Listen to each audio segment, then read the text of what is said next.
நகைச்சுவையாய் கொட்டும்.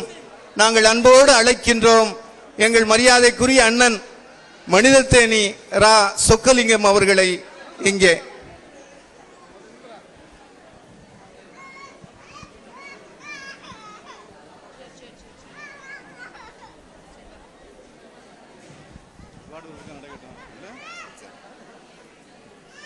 பேரன்பிற்குரிய மணமகனும் மணமகளும் பேசிக்கொள்வதற்கான நேரம். அவங்க நிறைய பேசணும் அப்படின்றதுக்காக தான் இந்த மணவிழாவை. என்னை அறிமுகம் செய்த அருமை நண்பர் பாலகிருஷ்ணன் அவர்கள் நகைச்சுவையாக பேசுவார் அப்படின்னு சொன்னார். நான் இங்கே பேசிகிட்டு இருக்கதே நகைச்சுவை தான். ஏன்னா எல்லாம் பல விதமாக நடந்துகிட்ருக்கு. மணவிழாவில் ஒரு பரபரப்பு, பார்க்காதவர்கள் பார்த்து கொண்டால், நீண்ட நாளுக்கு பிறகு சொந்தங்கள் சந்தித்து கொண்டால் பேசி மகிழ்வது என்பது நம்முடைய பண்பாட்டிலே ஊறி திளைத்த ஒன்று. அதனால் நீங்கள்லாம் என் பேச்சை கேட்டே ஆகணும் அப்படின்னு சொல்கிற அளவுக்கு நான் இங்கே எதுவும் செய்ய மாட்டேன். ஆனால் என்ன செய்யணும், அன்பிற்குரிய அருண் அவர்கள் மீனா பேச்சை கேட்கணும். என்ன அருண் இருக்கிறார் பாருங்க, மாப்பிள்ளை உயரமாக இருக்கிறாரு. அருண் அவர்கள் மீனா பேச்சை, அவர் என் பேச்சை கேட்க மாட்டேன்றாரு. உங்கள் பேச்செல்லாம் நான் கேட்க மாட்டேயா, இன்னையிலேருந்து மீனா பேச்சை தான் கேட்பேன். மீனா அவர்கள் என்ன செய்யணும், அருண் பேச்சை தான் கேட்கணும். இது போல இருந்தால் இப்படி வாழ வேண்டும் அப்படி வாழ வேண்டும் அப்படின்னு சொல்ல வேண்டிய அவசியம் இல்லை. இப்போவே விசில் வந்துருச்சு, நம்ம மதுரையில் பேசிகிட்டு இருக்கோம் அப்படின்ற நினைவு எனக்கு. அதுவும் மேலே பொன்னகரத்தில் இருக்கிறார் அருமை நண்பர் ராமசுப்பிரமணியம் அவர்கள். அவர் ஒரு அச்சகத்தை சிறப்பாக நடத்துகிறவர், சிறந்த பதிப்பாளர் என்கிற முறையிலே அருமை நண்பர் ராமசுப்பிரமணியம் அவர்களை நான் நீண்ட காலமாக அறிவேன். ஒரு நல்ல உழைப்பாளி, தன்னுடைய பிள்ளையை மிக சரியாக வளர்த்து இன்றைக்கு ஒரு சரியான நபரிடம் கரம் பிடித்து கொடுத்திருக்கிறார் அருமை நண்பர் ராமசுப்பிரமணியம் அவர்கள். அதே போல மாப்பிள்ளையாக இருக்கிற தம்பியும் ஒரு சிறந்த பாரம்பரியமிக்க குடும்பத்தில் இருந்து வந்திருக்கிறார். அதுவும் ஆசிரியருடைய பிள்ளையாகவும் இருக்கிறார். வழக்கமாக என்ன சொல்லுவாங்க, வாத்தியார் வீட்டு பிள்ளை மக்கு, அதெல்லாம் கிடையாது. இப்போ வாத்தியார் வீட்டு பிள்ளை தான் மாநிலத்தில் முதலிடமாக வருது.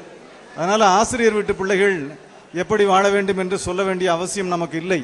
எனவே இந்த நாளிலே நான் மணமக்களை பார்த்து மனம் நிறைய வாழ்த்துவதெல்லாம், மாப்பிள்ளை பெண்ணுக்கு விசிறியாக மாறிவிட வேண்டும், பெண் மாப்பிள்ளைக்கு விசிறியாக மாறிடணும்.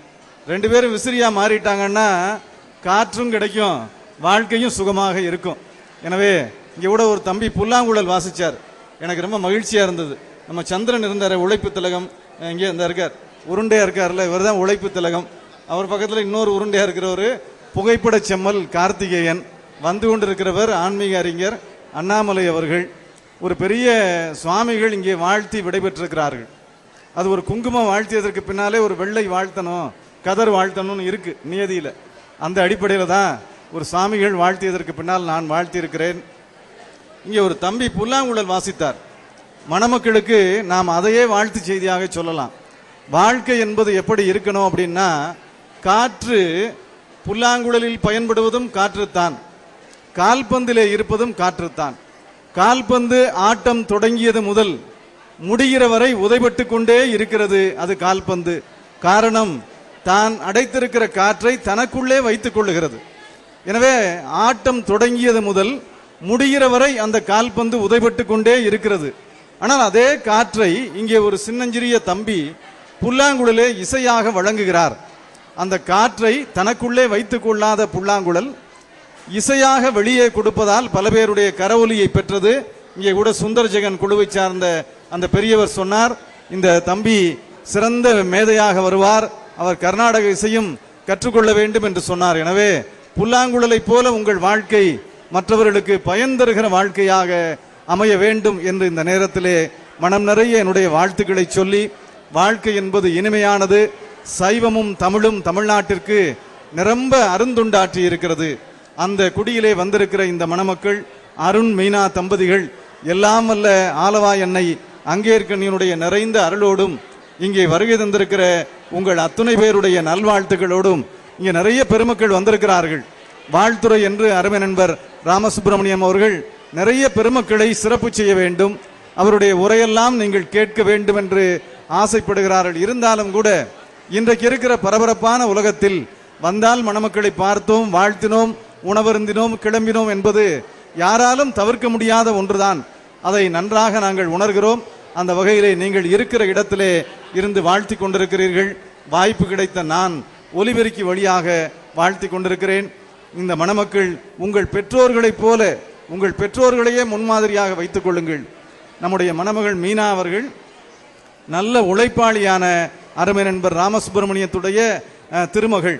அதே போல மாப்பிள்ளை அருண் அவர்கள் ஒரு மிகச்சிறந்த பண்பாட்டு வழியிலே இருந்து வந்தவர். எனவே உங்கள் இருவருக்கும் ரோல் மாடல் வெளியிலே இல்லை. உங்கள் பெற்றோர்களே உங்களுக்கு ரோல் மாடல் தான்.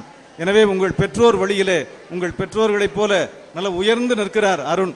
வாழ்க்கையிலே உயர்ந்த இடத்திற்கு வந்து விட்டீர்கள். உங்கள் பாரம்பரியத்தை நீங்கள் நடவு செய்ய வேண்டும். நம்முடைய முன்னோர்கள் கட்டி காத்த கலாச்சாரத்தை, அந்த பண்பாட்டை எங்கே சென்றாலும் தமிழ் மரபை நாம் விட்டுக் கொடுக்க கூடாது. பல மொழிகளை நாம் படிக்கலாம். ஆங்கிலம் படிக்க வேண்டுமா, படியுங்கள். இந்த பாலகிருஷ்ணன் சொல்லுவார் அடிக்கடி, கவிஞர்களுக்கு வேலையே என்ன தெரியுமா, கூட்டத்தில் குழப்பத்தை ஏற்படுத்துறதா வேலை. இவர் அப்படிலாம் செய்ய மாட்டார். எந்த மொழி பேசினாலும் சொந்த மொழி போல பேசுகிற ஆற்றல் ஒரு இனத்திற்கு உண்டு. அந்த இனம் தமிழ் இனம் என்று சொல்லுவார்கள். எந்த மொழியையும் சொந்த மொழி போல, தெலுங்கு பேசணுமா தெலுங்கர்கள் பாராட்டுவார்கள், மலையாளம் பேச வேண்டுமா மலையாளிகள் பாராட்டுவார்கள், ஹிந்தி பேச வேண்டுமா வடபுலத்தவர்கள் பாராட்டுவார்கள், ஆங்கிலம் பேச வேண்டுமா ஆங்கிலேயனே வியந்து போவான்.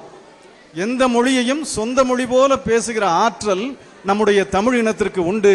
அந்த தமிழ் இனத்தில் இருந்து வந்திருக்கிற அருண் மீனா தம்பதிகள் இந்த இனத்திற்கான பெருமையை சேர்ப்பவர்களாக, இனத்தை மதிக்கிறவர்களாக, முன்னோர்களை போற்றுகிறவர்களாக, நம்முடைய பெற்றோர்கள் வழியை மறவாமல் பாதுகாக்கிறவர்களாக உங்கள் வாழ்க்கையை அமைத்துக் கொண்டால் உங்கள் பிள்ளைகள் இன்றையில இருந்து உங்களுக்கு ஒரு புதிய பொறுப்பு வழங்கப்பட்டிருக்கிறது.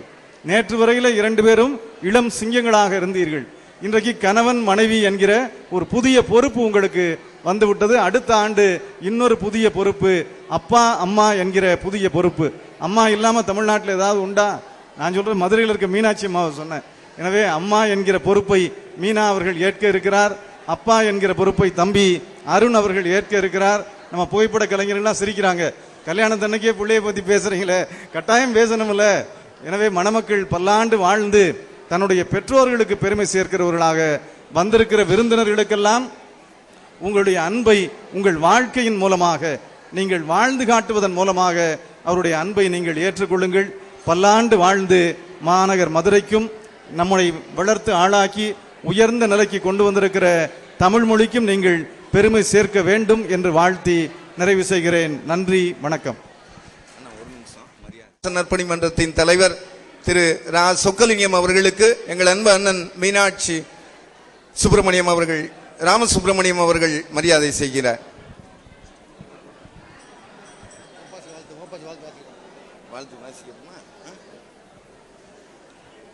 அன்பிற்குரியவர்களே, வாழ்த்த வந்த மொழி, வாழ்விக்க வந்த மொழி தமிழ் என்பதற்கிணங்க நாங்கள் சார்ந்து இருக்கின்ற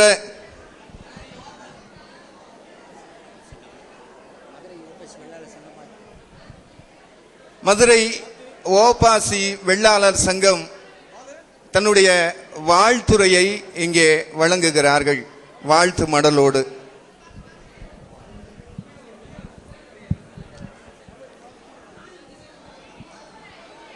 பேரன் கொண்ட பெருமக்களே,